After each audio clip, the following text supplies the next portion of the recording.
Today I want to walk you through an example that was inspired by a conversation that I had with my sister. She's a teacher. She was feeling a little stressed out about creating new lesson plans, and I shared some ideas with her from my book about how she could use AI to create new lesson plans or even enhance the plans she already has. After we talked for a little while, I really started thinking, why don't I show exactly how AI can help with that? So I want to create a fictional study plan together with you guys, step by step, using ChatGPT. Now, whether you're a teacher or someone looking to simplify your own projects, this lesson will show you how to use AI for you. You can take these steps and apply them to whatever project or idea you're working on. All right, so let's set the stage. Imagine this. You have a teacher that's stressed and burned out, trying to come up with new, fresh ideas for her lesson plan. You could tell she's passionate about what she does, but like so many of us, she's just hitting a wall where creativity and time just aren't lining up.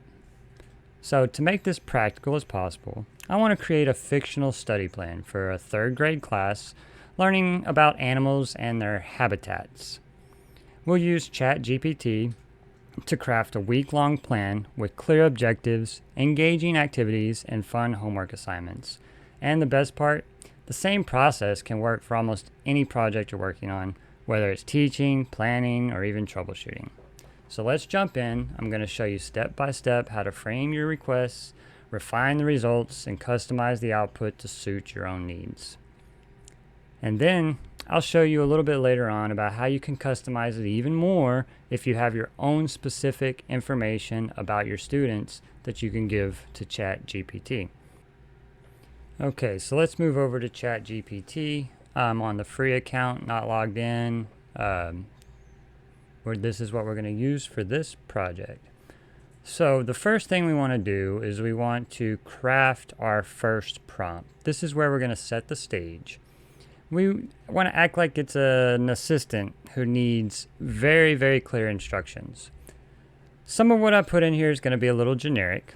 So if you have more specific information for your classroom or your students, it'd probably be a good idea to add that. But for right now, I'm just going to use this prompt. We're helping a third grade teacher create a week-long study plan about animals and their habitats. Include daily learning objectives, interactive activities, and simple homework assignments. Make it fun and engaging for 8 to 9-year-olds. Okay, and then we're going to see what she gives us with that. Alright, so here we go. This is the lessons plan. I'm not going to read everything to you.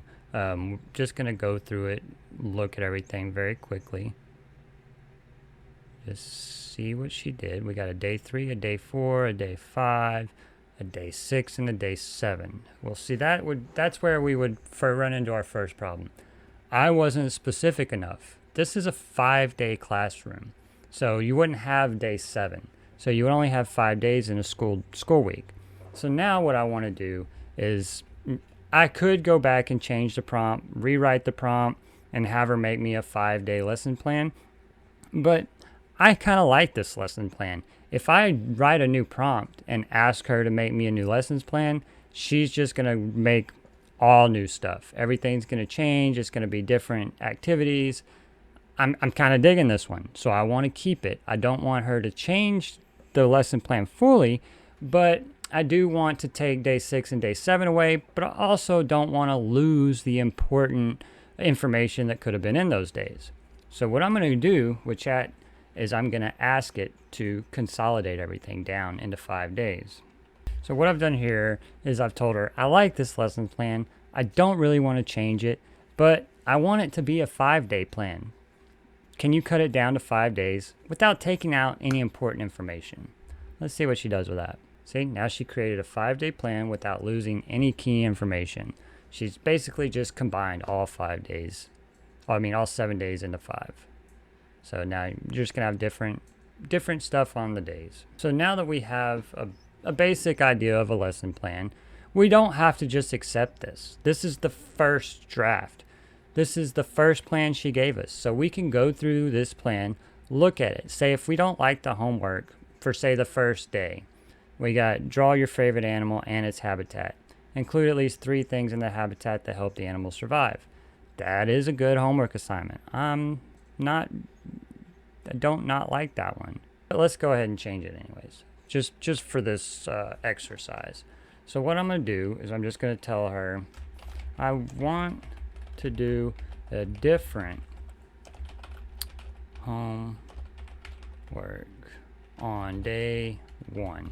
Can you give me some ideas of different homework assignments that would be fun?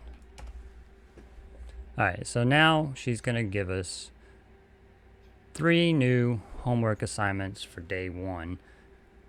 So a poem, they can make a poster, they can make a travel brochure. Oh, she gave me more than 3. I just asked for some. Habitat journal entry, matchup game, comparison chart, bingo. All of those seem a little bit complicated for a 3rd grade. So let's, so I thought they were a little complicated. She's going to come up with some more. I do like the habitat drawing. That could be cool.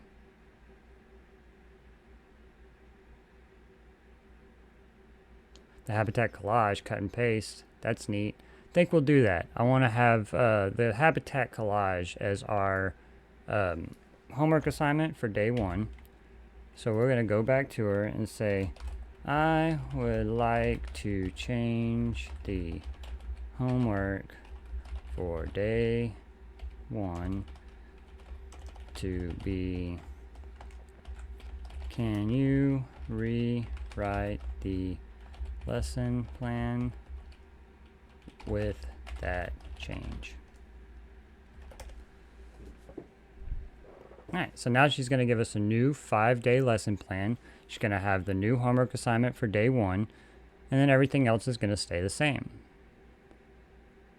Now you can go into this and you can deep dive and change as much of it as you want.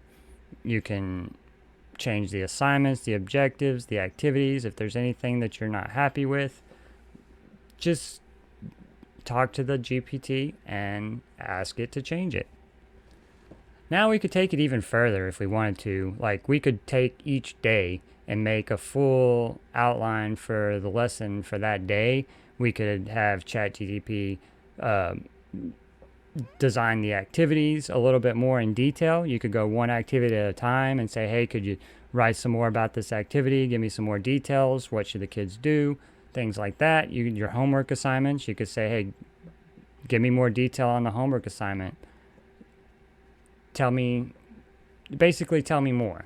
So you go one step at a time, dissecting this plan and create your lessons out of the plan. Now, I'm not a teacher. Teachers will probably know more about what to do with this. It'll probably trigger more inspiration in a teacher or set off light bulbs on what things you could do with this. But just experiment, try things, and that's all. Now, like I was talking about earlier, is if you have more information on your students, like if you know their learning styles, their weaknesses, their strengths, and you can put that into like a database, you can upload that to ChatGPT. If on the paid version, the free version, you can't upload files, but if you pay for it, then you can upload, like, say, a database or an Excel spreadsheet of all of your students, their strengths, their weaknesses, their learning styles. You can put that into ChatGPT, and then it can design the lesson plan around those students, around that information, around that data. It can take that data and then design the lesson plan based off of that. The more information that you give to ChatGPT, the better the results are going to be. So the more it knows about what you really want to do, the more it's going to be helpful. This lesson was just one small example of what's possible. In my book, AI Prompting Bootcamp, I dive deep into how you can use AI to spark creativity, solve problems, and tackle projects in your personal and professional life. And the best part, you don't need to be a tech expert or have a fancy setup. You just need a smartphone and a computer. You've got everything that you need. What I really want you to take away from this video is that AI is a tool. It's there to collaborate with you, not to replace you. It works best when you guide it with clear prompts, whether that's building a study plan, troubleshooting a problem, or brainstorming new ideas. The key is learning how to communicate with it, and that's exactly what my book teaches you to do. If this lesson gave you ideas and helped spark your curiosity, I encourage you to try it out for yourself. Start small, experiment, and if you want even more tips, examples, and step-by-step guides, check out AI Prompting Bootcamp.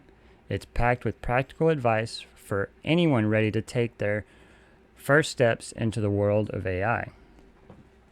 And hey, if you enjoyed the video, I'd like it if you'd give it a thumbs up, subscribe to my channel, or leave it in the comments about something you're going to use AI for. Let me know what you create. I'd love to hear your stories. Thanks for watching, and remember, the possibilities with AI are endless. You just got to take the first steps.